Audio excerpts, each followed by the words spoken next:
Norman Solomon is really one of the leading writers about the issues of war, surveillance, the infiltration of militarism into our lives as Americans. As a code pinker, we of course have this slogan, make out, not war, or make love, not war. So I love the title of one of Norman's books, which is Made Love, Got War. Norman Solomon is in Fairness and Accuracy in Media, FAIR, which is a great organization, and has other institutional cred, which I won't go into now. Yeah, okay, and we're going to turn down the mic a little bit. So Norman will be speaking to us for about 25 minutes, and then we'll get into some meaty Q&A and brainstorming about what we do about the surveillance state. Yeah, turn it up a little bit. And that will be followed by Zaki Manian, who is the Secretary for the National Restore the Fourth organization, also active in Restore the Fourth San Francisco, and Bay Area Civil Liberties Coalition. And the Bay Area Civil Liberties Coalition scored a pretty big victory just today. And I will hold off on telling you about it so Zaki can tell you about it, but it's pretty great. So without further ado, please, Norman Solomon.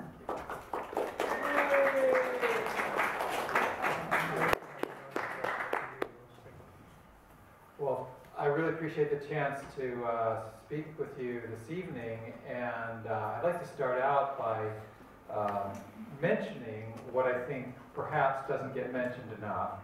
And that is that organizing is both a key to making history, and also it's very difficult.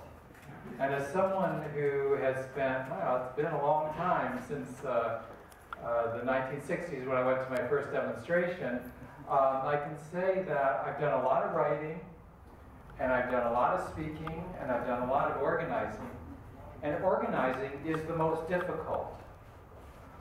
And in this day and age, I think it's important when the mass media and the corporate-driven publicity machines, and even a lot of progressive media, forget, don't bother, don't acknowledge both the importance and the difficulty of organizing, that we affirm to ourselves how crucial it is. As a friend of mine says, the Excel sheets don't make it into the history book. For one thing, things would be a lot worse if people weren't gathering in rooms like this and doing organizing and agitating and planning and implementing of strategies, not just this year, but prior years and past decades. And also worth reminding ourselves that virtually everything that we have to be proud of in this country, we could mention civil rights, feminist progress, gay rights, Medicare, Social Security, unemployment compensation, whatever environmental protection we have. That and so much more is because people organized and people agitated against odds when we were told things were impossible. And in fact, what we aspire to is widely believed to be impossible. To reverse the corporate energy conglomerate-driven climate disaster that continues to unfold, the perpetual war going on. When we talk about the surveillance state, rarely do our mass media acknowledge that there's also a warfare state, and that in fact they are the same. That a driving factor for why we have the NSA and the CIA and these other agencies going wild is that they are charged with the responsibility, so to speak, to make it easy for the warfare state to continue and to sweep out of the way those dangerous individuals and groups in our country and elsewhere who actually believe not only that peace is possible, but it's essential for humanity. And so this is largely about priorities, which we know. 4 or 5 years ago, a number of people, including very prominent people who I was reading every day and so forth, were beginning to say, I don't get it. What is this about the Obama administration and civil liberties? Why is this guy, and we usually hear he was a constitutional law professor, why is this guy, rather than rolling back some of the most egregious assaults on civil liberties, why is he perpetuating these same policies? And then, as the years have gone by, and into this decade, it's not, well, why has he perpetuated the Bush administration policies, but why has he made them worse? And why do we have this tremendous momentum? Now, some people try to psychoanalyze. I do political analysis, not psychoanalysis. I'm not going to tell you why, what's going on inside the head of the president or anybody else. And I think that's largely a fruitless activity. He may not even know. But we can judge and have to judge and respond to behavior. And I won't belabor, after, thanks to Edward Snowden and Chelsea Manning and others who have been whistleblowers and journalists who have been willing to also get us information that we have a right to, we have a general sense, often a very specific sense of these programs that have continued to undergo implementation and what the consequences are. And the consequences include that, for instance, the free press aspects of the First Amendment have been badly damaged. We know about the Fourth Amendment, and the general didn't bother to get a general warrant, let alone a specific warrant. It's just, in the digital age, search anything, everywhere, gather everything up. And the Fifth Amendment, in terms of due process, was it John Stewart who said that apparently our current president believes that due process means anything he wants to do, he gets to do. So this is where we've come to. And a lot of the dangers, of course, involve that it becomes normalized. That what is seen as, wow, how did this happen? How have we gotten here? 1 year, the next year, oh well, that's not new. And so the floor keeps dropping.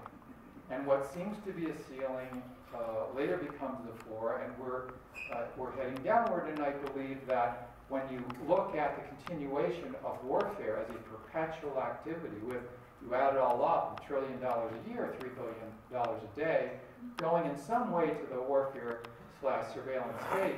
Obviously, it's very lucrative. We can analyze why that's the case. It has a tremendous amount of momentum. So our challenge as activists, as organizers, speakers, writers, educators, whatever realms that we're active in, certainly includes to be candid about that. Not to water it down, not to evade it, not to make excuses for the people in power.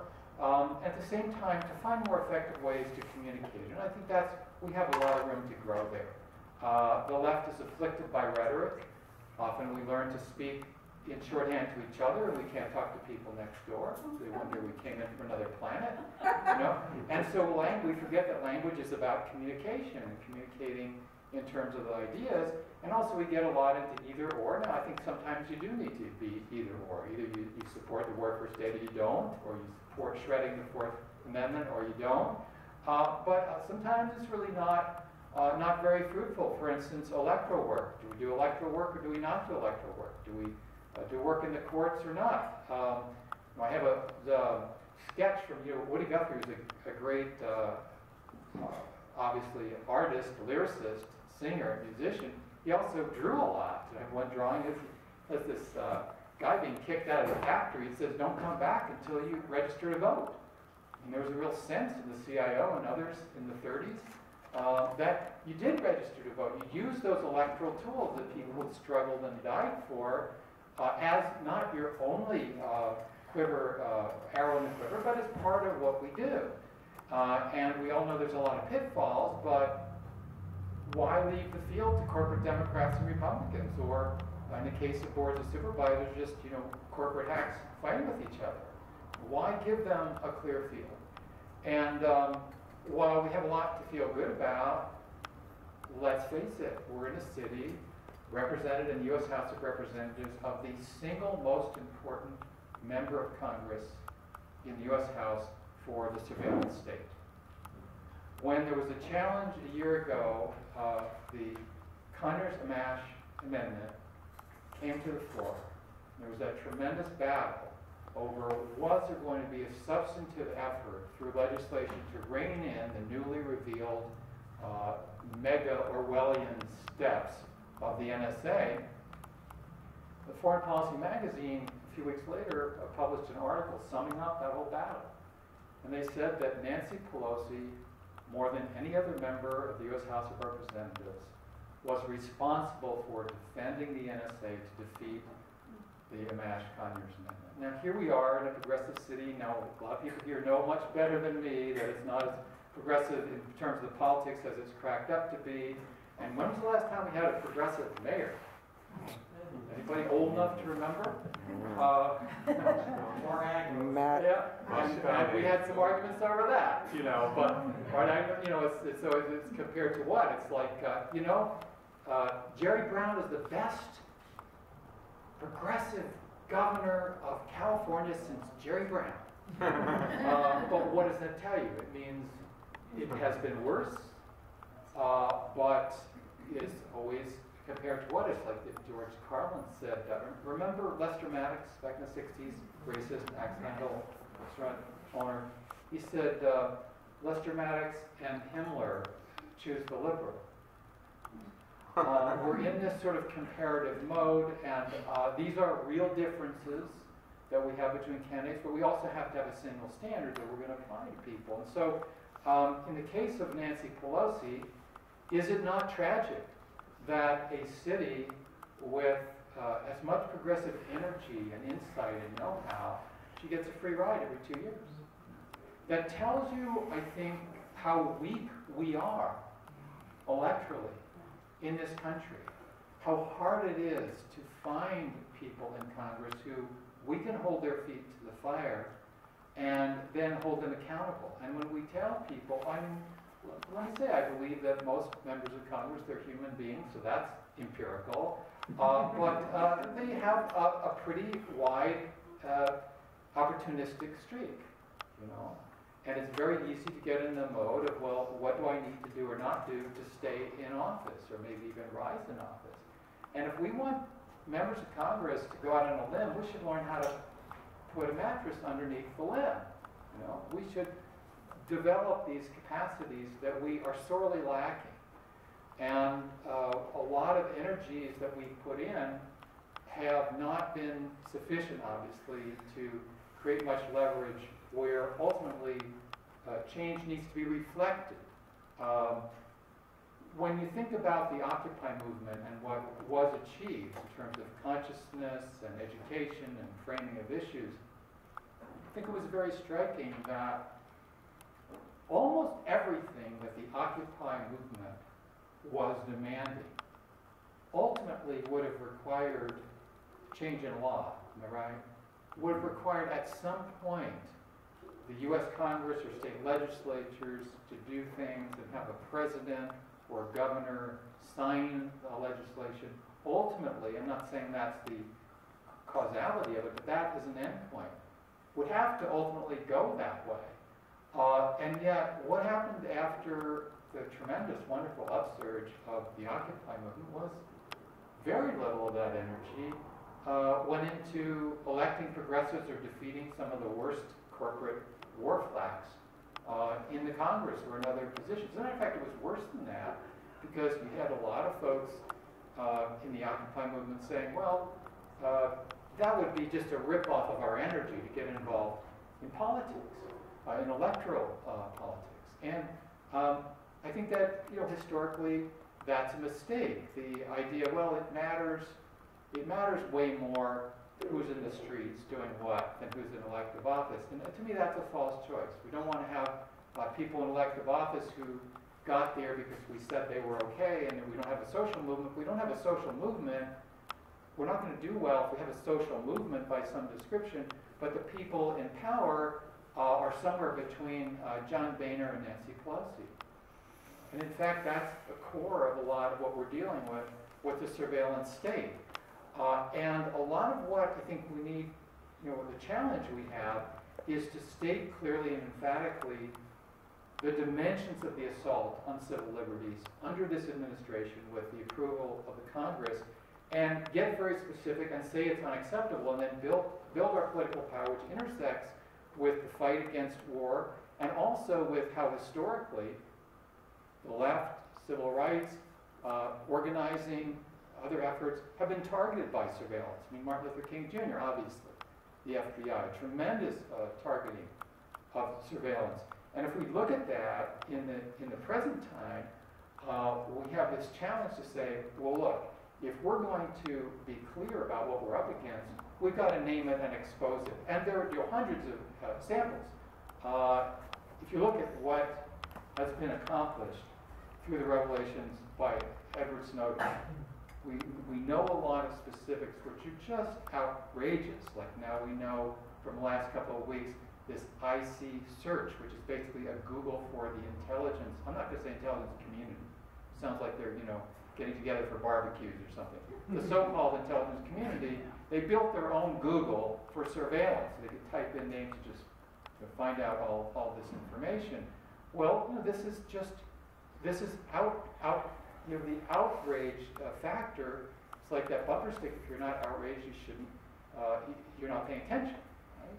Well, we have that challenge to continue to eliminate facts and build political power and momentum for outrage that can begin to turn the tide more effectively. I would say what Snowden has done has been a tremendous success. Snowden, Greenwald, others, Laura Poitras, the journalists who have run with that information, a tremendous success in terms of awareness, changing consciousness, public education, stirring up the cognizance of just how outrageous and unacceptable the surveillance state is. Total success. What about media? Well, it's been fairly successful in terms of mobilizing media, utilizing media, building some institutions stronger, and even getting some information out through some corporate mainline outlets. But what about a political evaluation? Out of all these revelations from Snowden, to what extent has there been a political success by any measure? As far as I can gauge it, it's been a failure so far. The Amash Conyers Amendment being an example, the so-called USA Freedom Act, which is endorsed by some good groups, but basically the one that Leahy is now pushing through the Senate, it's pretty grim. There's enough digital loopholes to drive an entire mainline computer through. So it's nothing to feel as any sort of success, I believe, at all. So that again goes to sort of the imbalance of our information mechanisms, our consciousness mechanisms, if you will, and on the other hand, our ability to manifest power. Naturally, we've seen power abused decade after decade. It's almost, we think, well, maybe that's not a good concept. I think it's a very good concept. We used to call it power to the people. Right? We need to manifest power and use it through organizing and education and agitation. If we don't have that power, then we don't have those capacities to roll back the momentum, which I don't need to tell you, from climate to perpetual war to surveillance state. It's moving essentially in one direction. Let me give you just one example of something that's, in terms of facts, I think need to be accentuated and we need to organize around to say this is totally unacceptable.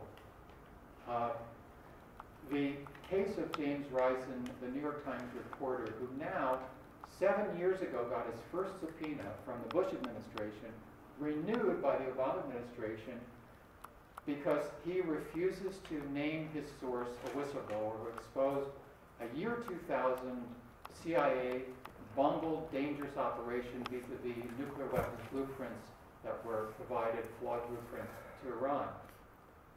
Exposed event happened 14 years ago. He published in his book 7 years ago. It is still happening. There's a guy, Jeffrey Sterling, charged allegedly with his source, being his source. Now, Risen's refusing and may go to prison for not naming his source, but Jeffrey Sterling is facing prosecution as a former CIA official because he is allegedly the person who provided the information to Sterling. Well, we call that But Sterling provided allegedly to the New York Times reporter Rising. So without going into the weeds too much, whistleblowers, Manning, Snowden if they could get their hands on him, Sterling, rather than having the uninformed consent to govern, it's when whistleblowers and journalists provide information to us, then we have the opportunity to have the informed consent of the government. And if you have only the uninformed, quote-unquote, consent of the governed, it's got nothing to do with democracy. It's got, everything to do with autocracy and people at the top. Well, there's been a lot of briefs flying back and forth in the last few years about the Sterling case, and this is what I want to get to. In the beginning of 2011, the U.S. Department of Justice filed a brief in the case. And they said that for an employee of a intelligence agency, as the CIA is called, and again I put intelligence in quotes, it's sort of like intelligence community is sort of like jumbo shrimp, or military intelligence, not oxymoron sometimes, as George Carlin said. But the claim from the Department of Justice officially in the brief is that when a member or an employee of the U.S. intelligence agency gives classified information to an American journalist, and then that information gets published, that's worse than giving information to a foreign power that is hostile to the United States. And that's in writing a brief. So, one doesn't need to go into rhetorical extrapolation to say that on their own terms, the Obama administration is saying that the American people are the enemy. And that a whistleblower who informs us through journalists about what is being done in our names with our tax dollars, violating our rights quite often, and recklessly endangering people's well-being, that information flow to us is worse than giving it to a spy from Russia or China and so forth. And part of it is, the rationale, well then everybody will get the information. It's not just one foreign power, everybody will find out, but of course, that most of all us, because then we might be able to exercise some of our democratic potential, which is truly ominous, I think. And that's where we are right now, is how ominous it is to the people in power that we might organize effectively. There are many important organizing efforts going on. I'd like to mention, in the case of the Rising situation and Jeffrey Sterling, what we did in the last couple of weeks, and then I'd like to pause and ask for questions. It's not to say that our organization at rootsaction.org is the be-all and end-all. We're part of this mix. We're working in part of the garden on civil liberties. But a few months ago, when we looked at what was happening with James Risen and this whole attempt to throw him in prison for not revealing his source, we started a petition. If you're not signed up, if you're not getting action alerts from rootsaction.org, I'd ask you to go to rootsaction.org and just either sign a petition or enter your name and email address and your zip code, and you'll get updates. We have 450,000 people are active now. I'm not talking about people who joined and then unsubscribed, but 450,000 people now, so that we can communicate quickly. And we're multi-issue. We're really the most progressive multi-issue, largest in the country in terms of being willing and able to go at the surveillance state and the warfare state. We're the first to jump on the same day that Snowden went public to support and defend him. In this case, we got 100,000 people to sign a petition, which we presented to the U.S. Justice Department 2 weeks ago, that all of the legal moves against James Risen should be ended, and that the U.S. government should affirm the right of all journalists to protect their sources. And the petition points out that if we can't get the unofficial story, then all we're going to get is the official story. And if all we get is the official story, that's absolutely antithetical to the First Amendment. And been able through this process, we say, well, there's petitions, but when we got 100,000, we went to the front of the Justice Department, and we did a news conference where James Risen spoke, and people from many different groups spoke as well. We ended up getting a lot of media coverage, not even so much from the left media as from the quote-unquote mainstream, AP and McClatchy and Voice of America, actually quite good coverage, etc. Just as a small example of how, and other groups have done similar things, where if we strategize and we raise these issues and we decide what the issues are, and we do the groundwork, we've got to find ways to put these agencies like the CIA and the Department of Justice on the defensive, set them back on their heels, not let them simply define what the issues are and then have us be only on the defensive. What? Did it just turn off? What just turned off? Just gone. All there was a concrete slab. We went through. Relationship. What just happened? Okay, hold on. Okay, something's wrong. Stores that sold that type of, those materials, like lumber and all the different stuff when they... Look, what's my image doing there? It was the story that set a new benchmark for bad landlords. The defendants sold... What? Your TV is Oh, yeah, sure, look, what's my image doing It there? was something that they were praying What for. image? What are you talking about?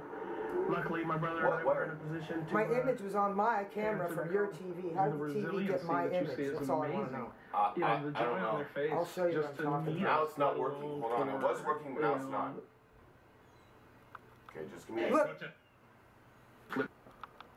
Who wants to have that insurance by the first of the year. It does it every time you go to that part of the screen. My image comes up right because it's whatever the TV is looking at. In other words, your room is being filmed by your TV. Watch, look. Why terrorize their San Francisco Did you see tenants, that? hoping to drive them out so they could renovate. Do it again. No, it's not. California has That been is a no surge of applicants reflection. scrambling to beat the deadline with more than 50,000 people. To the victims, That was their weird. stash of heroin after Obamacare would You're boost still sales. recording, by the way. Police say during That's all right. I just want I want a record of what I'm doing.